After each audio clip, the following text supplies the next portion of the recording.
What mysteries unfold when consciousness leaves the body?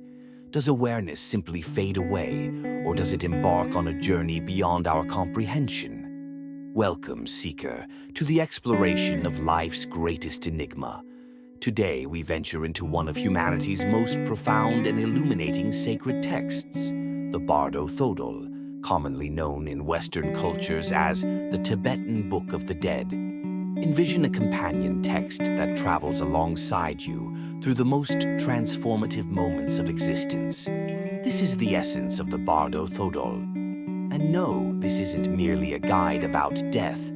It's a profound roadmap, a spiritual compass for navigating what occurs immediately after physical transition. Prepare, for together we'll cross this threshold, decode its wisdom, and perhaps gain deeper insight into what it truly means to exist. The Bardo Thodol originated with Padmasambhava, a legendary and almost mythical figure within Tibetan Buddhism.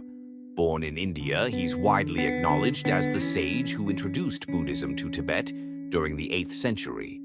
Tibetan tradition venerates him as Guru Rinpoche, the precious teacher. But Padmasambhava wasn't simply a monk. He was a profound spiritual adept, a yogi who mastered mystical techniques and esoteric knowledge. The Bardo Thodol emerged from this master's compassion to guide not only the living but the deceased as well, offering them a path toward liberation even after the final breath. From his earliest years, Padmasambhava demonstrated extraordinary spiritual gifts, recognized as a Mahasiddha, one who has attained an exceptional degree of spiritual awakening, developing remarkable abilities or siddhis.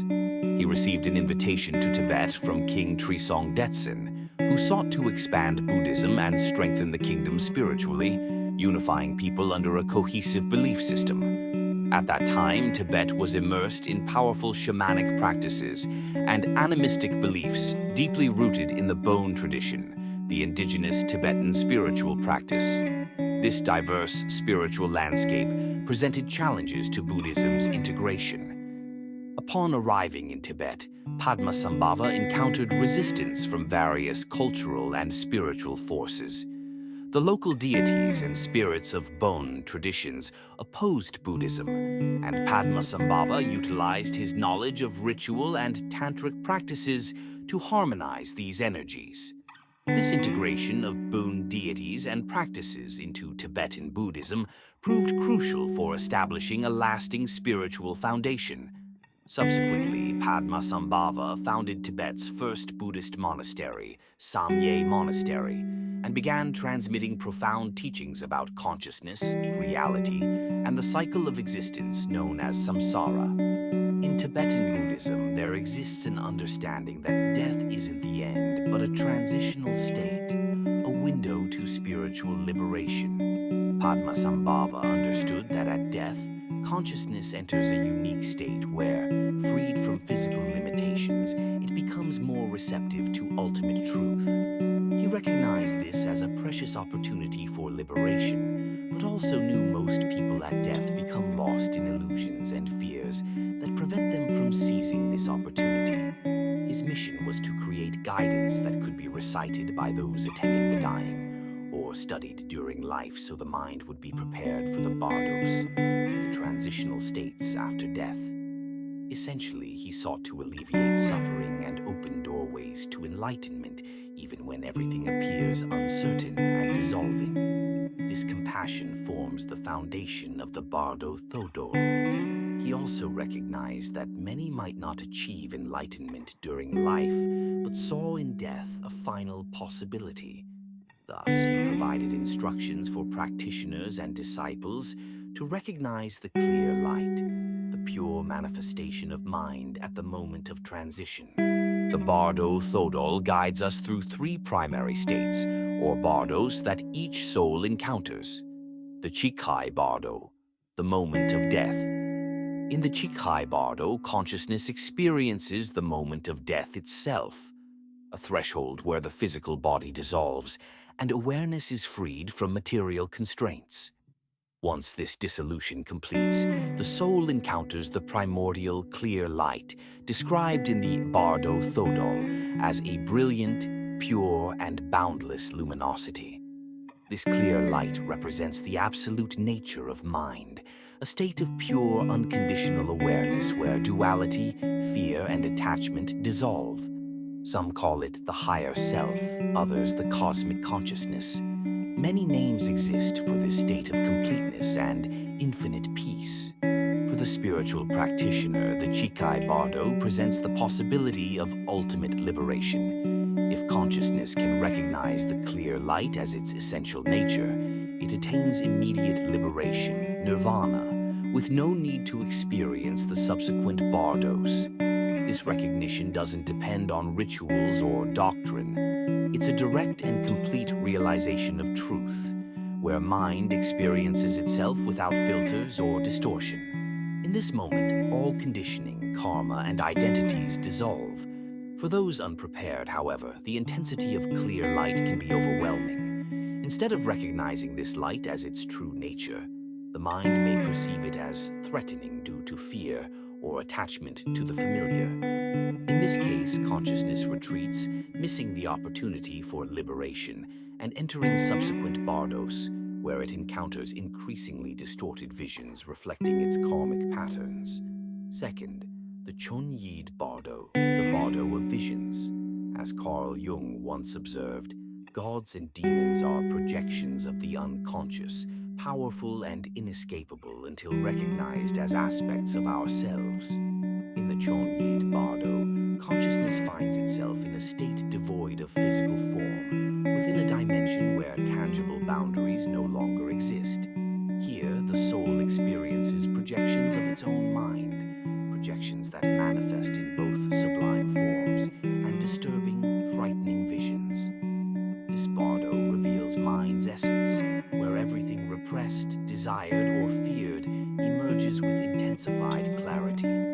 These visions directly reflect emotional and karmic imprints accumulated over lifetimes, manifesting in two distinct forms: peaceful visions and wrathful visions.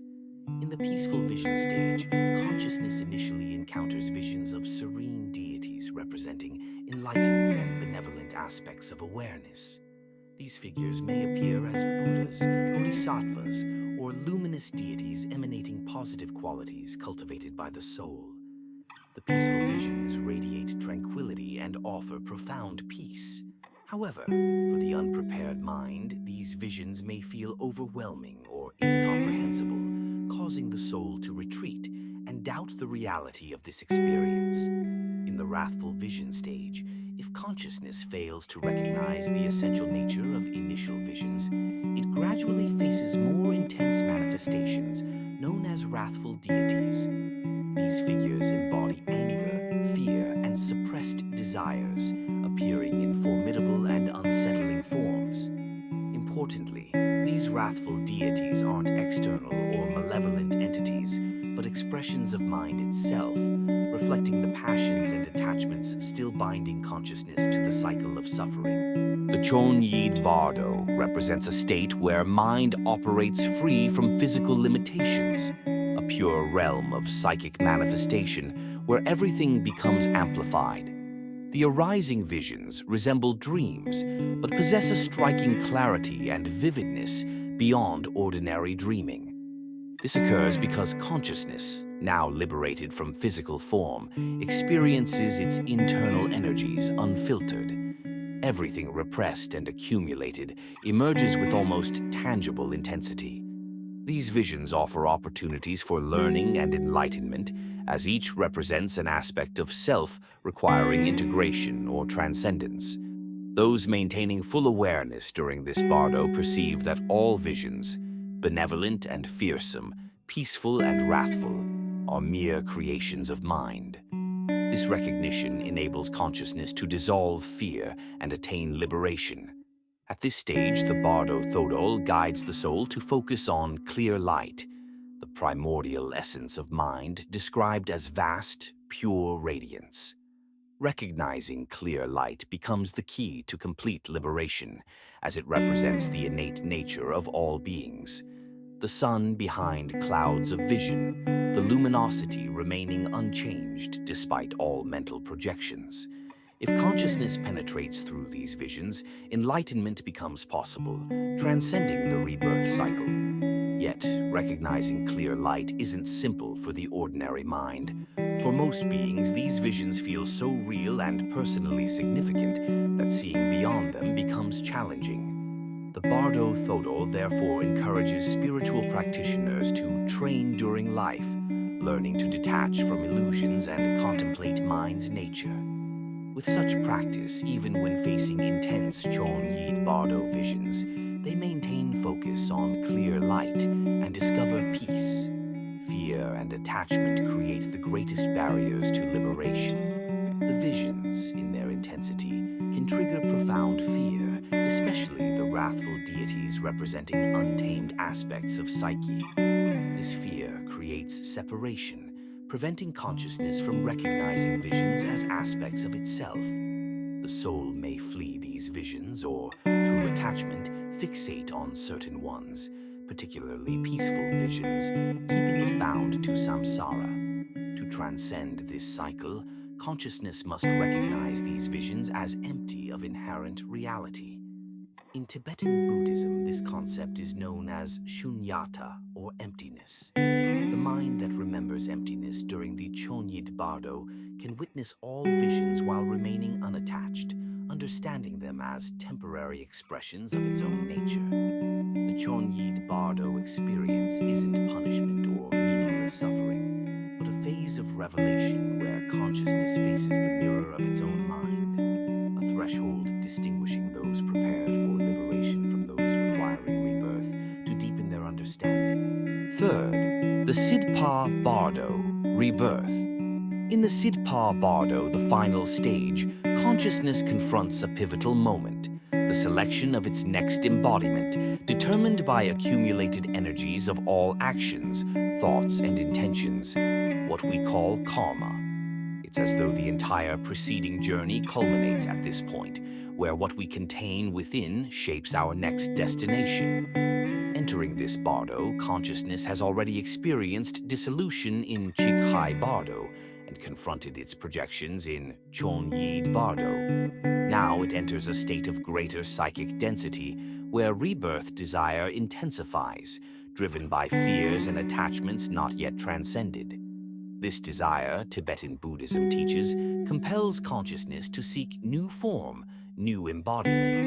In Sidpa Bardo, consciousness is influenced by karmic tendencies, subtle imprints left by past actions. These imprints function as magnetic forces, drawing consciousness towards circumstances and experiences mirroring its inner state. If, for example, consciousness carries substantial fear, that fear may guide it toward rebirth, where it confronts those same emotions. Similarly, intense desires and unregulated emotions create energetic vortices shaping the life path consciousness will encounter in its next cycle. During Sidpa Bardo, consciousness experiences visions associated with rebirth. These often include images of couples in union, metaphors for life creation. Here, consciousness unconsciously selects a new form, guided by emotional patterns and karmic impulses. The Bardo Thodol suggests that upon witnessing these images, consciousness should maintain detachment and lucidity. Only then can it avoid being blindly drawn into unfavorable rebirth. For those sustaining calm awareness, Sidpa Bardo offers one final liberation opportunity. The possibility remains of transcending rebirth entirely, choosing the path of liberation. This represents the spiritual practitioner's goal. Rather than rebirth under illusion's influence, they recognize these visions as mind-created, transient, and fundamentally empty. Throughout Sidpa Bardo, consciousness feels powerful attraction toward new embodiment, a process comparable to psychic tempest. The urge to continue existing becomes almost irresistible. The selection of new form isn't conscious choice, but occurs through deep instinctive resonance, where rebirth characteristics reflect mind's condition. as if the next body mirrors what consciousness needs to experience or resolve. This selection process embodies the Buddhist understanding that each rebirth offers spiritual growth opportunity. The form consciousness selects aligns with its karmic and spiritual development, yet many fail to recognize this opportunity, reincarnating into challenging conditions where suffering continues.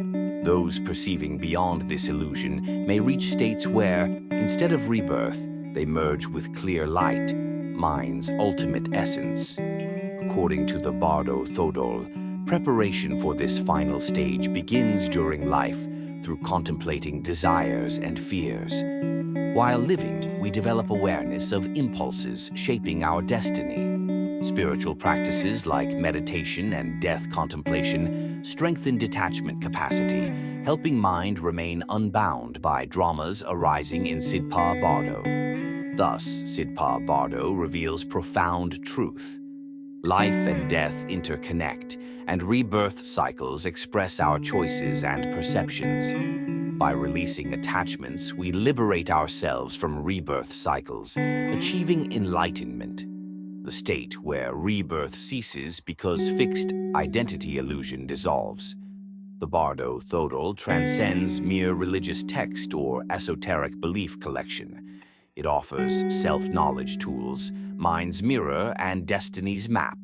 It teaches that death represents life's great threshold, but also gateway to new beginnings. As Ramana Maharshi said, "When you die, there is only one question that matters. How deeply did you love?" In this spirit, the Tibetan Book of the Dead invites self-reflection. Are we prepared for our final journey? Can we release everything we believe ourselves to be? Perhaps by contemplating these teachings, we not only prepare for death, but learn to fully live. If this exploration into the unknown resonated with you, share this video and subscribe to our channel. Share in the comments what intrigues you most about consciousness beyond death. For the path of self-knowledge stretches far, and together we can explore existence's greatest mysteries. Thank you for watching.